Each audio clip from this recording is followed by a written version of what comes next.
เออนี่เด้อทุกคนหลังจากสุดก่อนเฮามาเฮ็ดอันมาต้ม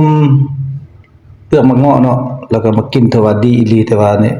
ยังเหลือประมาณส่ำนี้กิน7มื้อแล้วก็เซาถือว่าคักตัวนี้นะ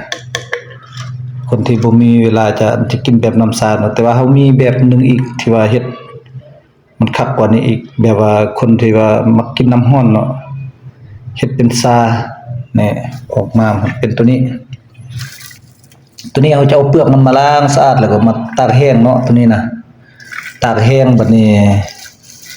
ต้มน้ำร้อนแล้วก็เฮ็ดแบบซาแล้วเขาใส่เทื่อละ2งิมจังนี้ก็ได้ใส่2งิมจังนี้แช่เป็นน้ำซากินตอนเช้าทุกมื้อนึงจะดีลำไส้แล้วก็ล้างมะเร็งลำไส้ดีหลายอันนี้นะอันนี้ตากแห้งดีแล้วอันนี้นะหลังจากที่ว่าล้างละเอียดแล้วมันจะเป็นแบบนี้เนาะตัวนี้นะตัวนี้จะเป็นกระเฮียงอันนี้นะเนี่ยเป็นกระเฮียงเลยอันนี้นะเอามาตากแห้งแล้วก็มาเฮ็ดเป็นน้ำซาแช่กินแต่ตอนเช้าก็ได้ตอนเช้าตัวนี้นี่กิน2เทื่อได้ตัวนี้กินตอนเช้าตอนแลงเฮ็ดเป็นน้ำซาก็ได้คันพอได้ขี้คร้านก็ตื่นเช้ามาก็มาเฮ็ดตอนเวลาท้องว่างแล้วก็มาแช่อันนี้ก่อนกินตอนเช้า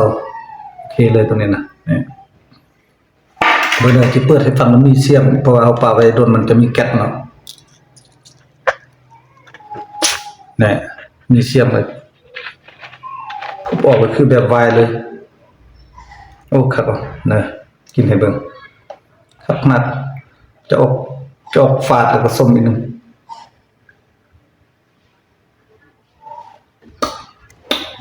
เข้มข้น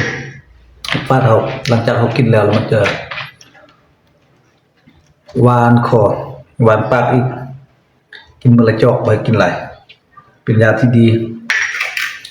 อย่าลืมเด้อบ่ได้มีแล้วเพราะว่ายามนี้มันฮอดยามแล้วนี่ยามนี้นะฮอดยามแล้วนี่นะฮอดยามแล้วยามนี้มีแล้วได้เงาะป่าเงาะธรรมชาตินี่นะเอาบ่ได้มีแล้วเอามาเฮ็ดเด้อเป็นบทเรียนนำกันเอาฝากแชร์ฝากกดไลค์กดแชร์ให้เด้อเพื่อเป็นบทเรียนพื้นบ้านของเฮาอยู่บ้านเฮามันมีหลายเด้ออยู่อันตามภูตามป่าเนาะของอยู่ป่านี่ดีที่สุดต้องเอาอันตัวอยู่ในเมืองเด้อมันจะมีอันสารเคมีเขาฉีดยาฆ่าแมงไหม้บ่ยาบำรุงรากอันนี้นั่นแหละมันจะมีหลายอย่างเนาะ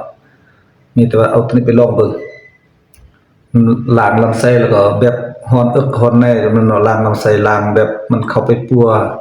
ผู้ใดที่เจ็บกระเพาะเจ็บลำไส้ก็ดีคือกันตัวนี้นะเอาแต่อันเดียวนี่ก็ได้บ่ต้องบ่มีแนวผสมเด้อเฮ็ดเป็นน้ำเจตอนเช้าน่ะน้ำเจน้ำซาน่ะแช่ไว้คักขนาดนี้นะผู้ใดอยากรู้แล้วก็อยากดีแล้วก็ลองเบิ่งเด้อผู้ใดสอบได้อยู่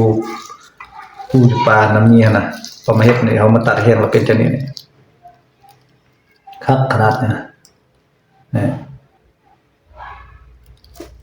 เอามีแต่สำเร็จแล้วฝากให้เป็นบทเรียนเด้อผู้ใดที่ว่าอยาก